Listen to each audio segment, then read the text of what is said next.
হয় যেন ট্রলারের পুরো জ্যাম লেগে যাবে। অনেকগুলি ট্রলার সিরিয়াল আসতেছে, আবার ওই যে পদ্মার সেতু দেখা যায়। হ্যালো ভিউয়ার্স, আসসালামু আলাইকুম। সবাই কেমন আছেন? মাওয়া থেকে এখন যাচ্ছি মুন্সিগঞ্জের দিকে। মুন্সিগঞ্জ হচ্ছে মাটাখে, এরপর যাব মুন্সিগঞ্জে যাব আসলে গোসল করতে। হ্যাঁ, যে কোনো একটা জায়গায় গিয়ে গোসল করব। এখনো মানে গোসল করার একজ্যাক্ট লোকেশনটা আমি জানি না, সেটা রুবুল ভাই জানে। তো রাতে আসলে যে পরিমাণ গরম পড়েছে, মানে কি বলবো ভাই, এত গরম।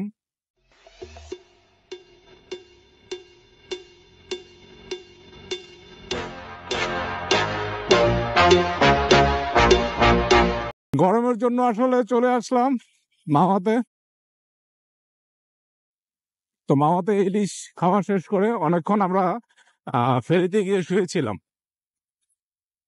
যথেষ্ট পরিমাণে ঠান্ডা, এত ঠান্ডা মানে কি বলবো, মনে হয় যেন পুরো মাওয়াটাই এসিতে ঢাকা, এয়ার কন্ডিশনে ভরা, এমন মনে হলো আমার কাছে। তো সকাল হয়ে গেছে, সূর্যের আলো উঠে গেছে, ভোরের পাখি ডাকছে, যদিও শুনতেছি না, পাখি এখনো দেখি নেই, শুধু দেখতেছি রাস্তা ভর্তি একটু পর পর অটো বের হচ্ছে। এই যে একটা পাখি দেখা গেছে।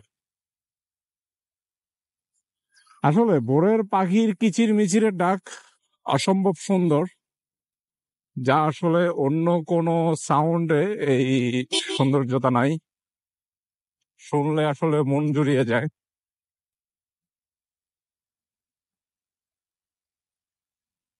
তো মুন্সিগঞ্জে যাওয়ার উদ্দেশ্য আসলে কয়েকটা।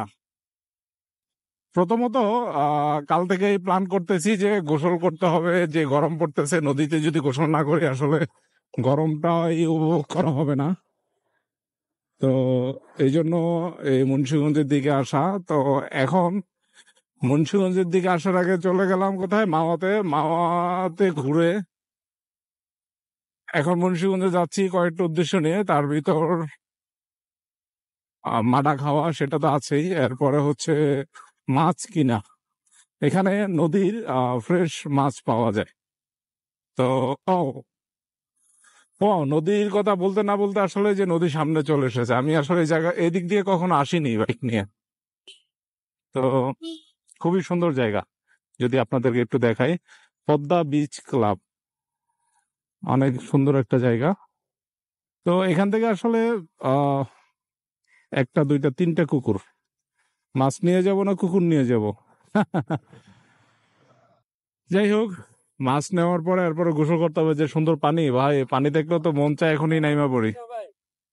আর খুবই ভালো এবং সুন্দর পানি। তো এখানে দেখি, এখানের ভিউটা খুবই ভালো লাগতেছে। যদি আপনাদেরকে একটু দেখাই এই পাশটা। আহ, ও মনে, হ্যাঁ, এখানে যদি একজন মুরব্বীকে দেখাই, খুব রিল্যাক্সে আরামে ঘুমাচ্ছে।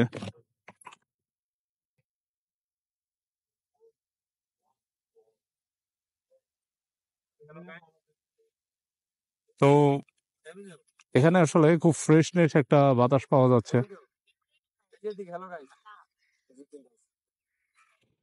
এটা হচ্ছে রিবন ভাইয়ের জন্য, এটা রুবুল ভাইয়ের জন্য, রুবুল ভাইয়ের জন্য এটা বোনাস, এটার সাথে এটা বোনাস।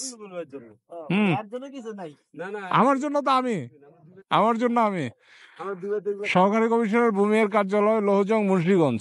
আমরা এই মুহূর্তে লৌহজং মুন্সিগঞ্জে অবস্থান করতেছি। কি বাজার? ঘোড়দৌড় বাজার। না, এই জায়গাতে নাকি অনেক ভালো মিষ্টি পাওয়া যায়, কিন্তু এখন তো সব দোকান বন্ধ। ব্যাড লাক আমাদের, এখন পাচ্ছি না। তো আমরা যেটা আসলে যার জন্য আসছি, মাছ এবং গোসল করার উদ্দেশ্যে, ইনশাল্লাহ সেটা হবে। তবে এই গরমে শান্তির বাতাস কেউ নিতে চাইলে এখানে চলে আসেন। এদিকটা মোটামুটি দেখা শেষ করে নদীর যে একটা ফিল নেওয়া দরকার সকালবেলায়, ফিলটা আসলে নিয়ে নিয়েছি। তো এখন যাব, একটু ফ্রেশ হওয়ার দরকার। যাচ্ছি হচ্ছে লৌজং, কি বলে এটাকে, প্রাণী সম্পদ অধিদপ্তর, ওইদিকে যাচ্ছি একটু, ওইদিকে একটা কাজ আছে।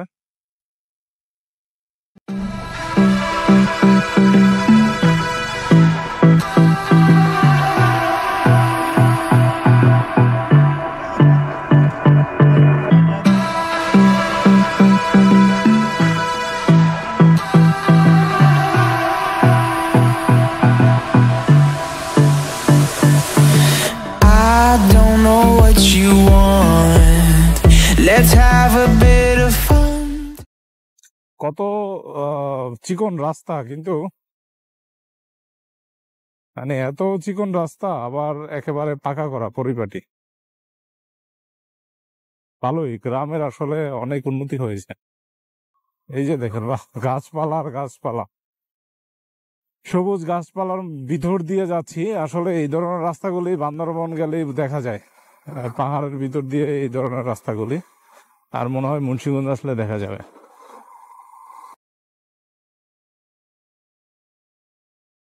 ও, ভালোই লাগতেছে, যত ভিতরে যাচ্ছি ভালোই লাগতেছে। প্রচুর অক্সিজেন। আসলে রাস্তার পাশে গাছ থাকলে, রাস্তার পাশে যদি গাছ থাকে আসলে পরিবেশে যতটা সুন্দর, তার পাশাপাশি আমরা যে পরিমাণ অক্সিজেন পাই, আসলে আমরা এখন হারে বুঝতেছি দিন দিন যে গরমের পরিমাণ যে হারে বাড়তেছে শুধুমাত্র এই গাছের জন্য।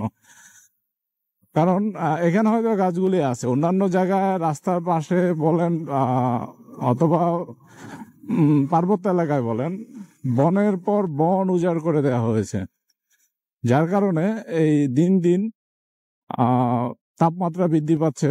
এবং আসলে কি বলবো, বাংলাদেশের 6 ঋতুর দেশ, 6 ঋতু But you never do. Sugar, there's a reason why we lose. You say you wanna cry, but you never do. Sugar, there's a reason why we lose.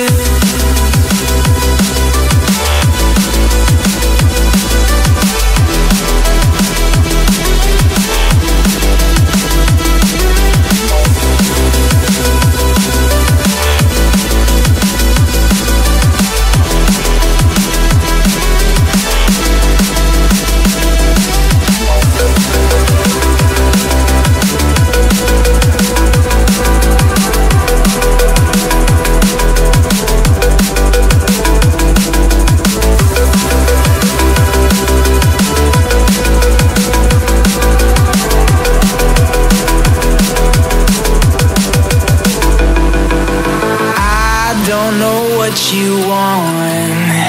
Let's have a bit of fun till our downfall.